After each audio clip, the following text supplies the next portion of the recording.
தயவு செஞ்சு நடிக்க விட்டுருக்குதா. கல்யாணத்துக்கு முன்னாடி கோட் ஷூட்டு ஷர்ட் இன்சர்ட் பண்ணிட்டு வருவீங்க. கல்யாணம் முடிஞ்சதுக்கு அப்புறம் ஒரு ஸ்டைலிஷா இப்போ வந்து அப்படியே ஜிகி ஜிகி அதெல்லாம் ஒண்ணும் இல்ல. காஸ்டியூம் சொல்லி அனுப்புனது இல்லப்பா, இது புதுசா எடுத்தேன் போட்டுன்னு வந்தேன், அவ்வளவுதான், வேற எதுவும் இல்லை. மனைவி சொன்னாங்களா? அதெல்லாம் இல்லைங்க, பாவங்க, அவங்க ஷூட்டிங் போயிருக்காங்க. இது முதல் மேடை வேற, கல்யாணம் முடிஞ்சு எல்லாம் முடிஞ்சு முதல் மேடை எப்படி இருக்கு? வீட்டுல இருந்தே யோசிச்சுட்டு வந்தியா?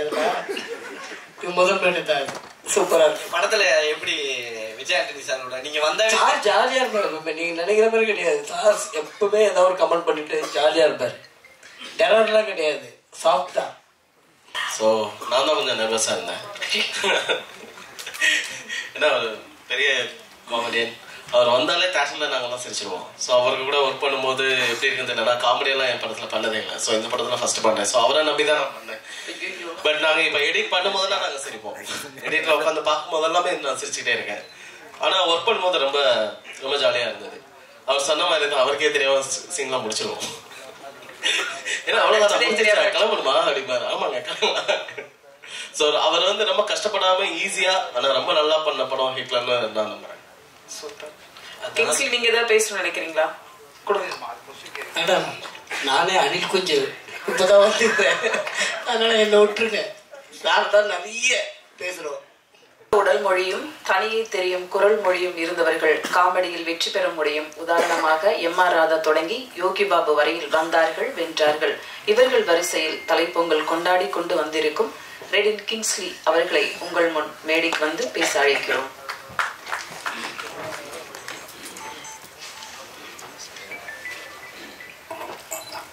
வணக்கம். இப்பதாங்க வந்தேன், அதுக்குள்ள பேச விட்டீங்க. ஓ, அவர்தான்.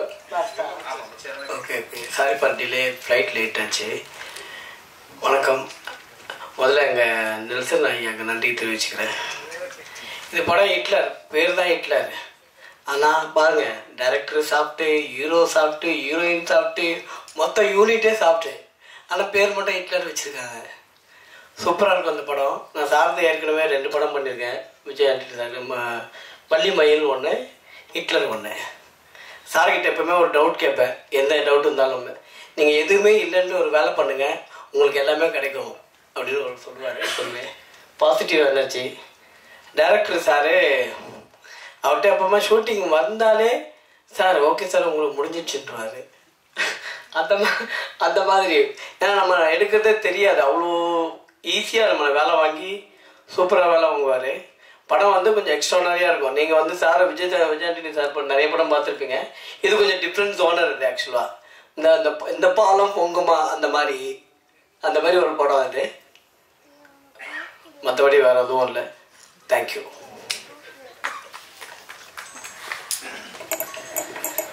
அடுத்து பேச அழைப்பது கதைக்காக இவரா, இவருக்காக கதையா, பிரித்து பார்க்க முடியாத பெரிய கேள்வி. பிஞ்சு விரல்களும் கொஞ்சி விளையாடும் இவர் ஹார்மோனிய இசை வெள்ளை மனமாகி பிள்ளை குணமாகி ஈர மனதோடு இதயம் நிறைய மக்கள் அன்பில் உருமாறி. அப்புறம் நீங்க குறுக்க பேசுறதுனால அடுத்ததுக்குள்ள வந்து பேசுறேன். புது மாப்பிள்ள, நீங்க ரொம்ப நைஸ் பர்சன், ஒரு நல்ல தோழமையா பழகக்கூடிய ஒரு நல்ல மனிதர். ரொம்ப ஸ்வீட்டாக இருந்துச்சு, நல்ல கம்பெனி எனக்கு அவர். Nice sir. 2 படமா ஆனால் கல்யாணத்துக்கு கூப்பிடல நீங்கள், பரவாயில்ல, சந்தோஷம் கூட ஒர்க் பண்ணது சார். நைஸ். அவங்க சொன்ன மாதிரி சார், நீங்கள் பிடிச்ச அந்த ஸ்டைல் இருக்குல்ல, காமெடி ஸ்டைல், இது வரைக்கும் யாருமே பிடிக்காது. அது நெல்சன் உங்களை தோண்டி எடுத்தாரா, நீங்களா அப்படி வெளியே வந்தீங்களான்னு தெரியல சார். ஆக்சுவலி தோண்டி எடுத்தாரா, அது செம்மையாக பண்ணீங்க. ஆக்சுவலாக அப்புறம் இந்த டே 1லேருந்து நீங்கள் கேரி பண்ணுற விதம் இருக்குல்ல, இது வரைக்கும் யாருமே இப்படி ஒரு பாடி லாங்குவேஜ் வந்து சினிமாக்காக கம்ப்ளீட்டாக மாற்றிட்டீங்கல்ல.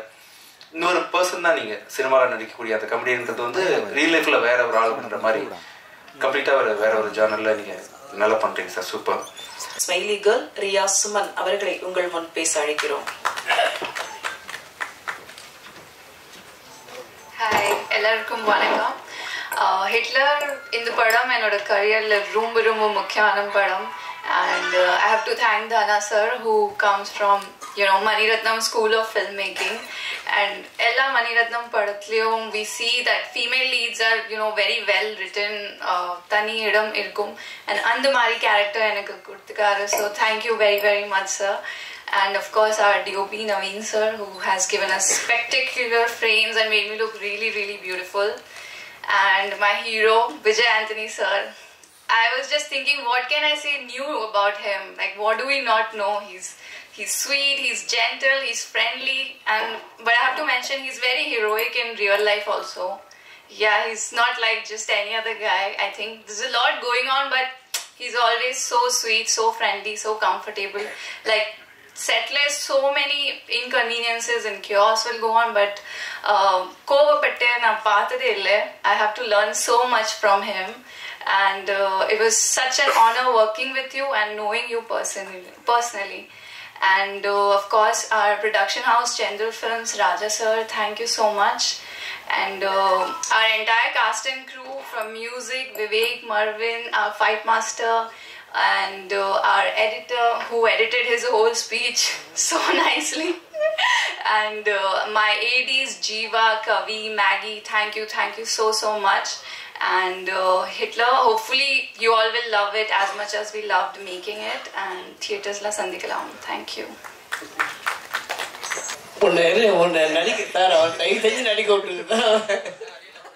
கல்யாணத்துக்கு முன்னாடி கோட் ஷூட் ஷர்ட் இன்சர்ட் பண்ணிட்டு வருவீங்க, கல்யாணம் முடிஞ்சதுக்கு அப்புறம் ஒரு ஸ்டைலிஷா இப்போ வந்து அப்படியே ஜிகிஜின்னு மென்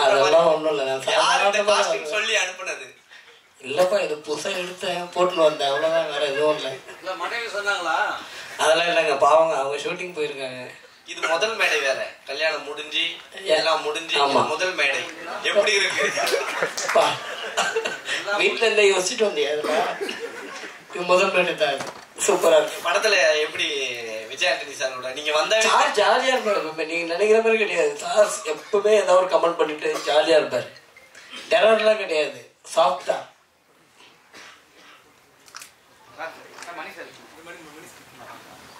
அதாவது ஹிட்லர் வந்து ஒரு பெரிய சர்வாதிகாரிங்கிறது எல்லாருக்குமே ஊருக்கே உலகத்துக்கே தெரியும். அவருடைய ஸ்வஸ்திகா சின்னம் இருக்கு பாருங்க, அதை நீங்க குறிப்பிட்டிருக்கீங்க இங்க. அது ஒரு மத குறியீடு. அது மட்டும் இல்லை, அவர் அடிக்கடி வந்து காளியை பற்றி புகழ்ந்து பேசுவார். காளி இல்லாமல் என்னால் இருக்க முடியாது, காளியினுடைய குற்றப்பார்வை அப்படின்லாம் சொல்லக்கூடியவர். ஆக ஒரு மதத்தினுடைய பிரதிநிதியாக ஹிட்லரை காட்டலைங்க. நாங்கள் அப்படி எதுவும் காட்டவும் இல்லை, அந்த மாதிரி ப்ரொஜெக்ட் பண்ண வேண்டிய தேவை இந்த படத்துக்கும் இல்லைன்றதுனால நீங்கள் ஹிட்லரை ஒரு சர்வாதிகார ஒரு இதுவாக மட்டும் பார்த்தா போதும்னு தோணுது எனக்கு. மற்றபடி இதுக்கு வந்து வேற எந்த மத அடையாளமோ இதுவோ எதுவுமே கிடையாது. முக்கியமாக ஹிட்லர் குறிப்பிடவும் இல்லை. ஹிட்லருங்கிறது நான் முன்னாடியே சொன்ன மாதிரி அது ஒரு படிப்பம், அவ்வளோதான். இல்லை, அந்த படிமத்தை வந்து கதாநாயகனை வந்து உயர்த்தி காட்டுற ஒரு தமிழ் சினிமாவில் நீங்க இது ஹிட்லர் வந்து கதாநாயகன் சொல்லுதுன்னு நீங்க சொல்ல முடியாது. இல்லை, நான் வந்து இந்த படத்தினுடைய தலைப்பை வச்சு நான் சொல்றேன். படத்தோட தலைப்பு வில்லனுக்குண்டான தலைப்பாகவும் இருக்கலாம் இல்லையா? ஓ, அப்படின்னா கதையினுடைய நாயகன் எதிர்நாயகனா? கதையினோட நாயகனை மட்டுமே தலைப்பா வைக்கணும்னு இல்லையா சார்? சார், அதாவது ஆரம்பத்தில் ட்ரெய்லர் என்ன போட்டீங்கன்னாக்க, நாம என்ன ஆயுதம் எடுக்கிறோங்கிறத எதிரிகள் தீர்மானிக்கிறான்னு சொல்லி, அது மாவோடைய வாசகம். ஹிட்லர் மாவோ ரெண்டும் ஆப்போசிட்டா இருக்கு. இல்ல, எனக்கு அதுதான் புரியல. நீங்க வந்து அதுல இருக்க கருத்தை எடுத்துக்கணும் தான் நான் நினைக்கிறேன். அது அதோட யார் சொன்னா அவர் சொன்னதுல ஏதாவது குறியீடா இருக்கா அப்படின்னு போனா கிடையாது. இந்த படத்துக்கு அந்த வரி வந்து ரொம்ப முக்கியமான வரி. ஒரு போராட்டம் அப்படிங்கறது வந்து நம்ம எந்த விதமா போராடம் அப்படிங்கறத வந்து நம்மளோட எதிரி தீர்மானிக்கிறாங்கிற ஒரு மாவோட அந்த வரிகள் வந்து ரொம்ப முக்கியமான வரிகளா நான் நம்புறேன். இத வந்து அதனால இதை நம்ம கொண்டு வரோம். ஹிட்லருங்கிறத வந்து ஒரு சர்வாதிகாரத்தோட அடையாளம். ஒரு மனிதன் ஒரு சர்வாதிகாரத்தை அடைஞ்சிடக்கூடாது, ஒரு ஹிட்லரா ஆயிடக்கூடாது அப்படின்ற ஒரு முனைப்பு தான் இந்த படம்.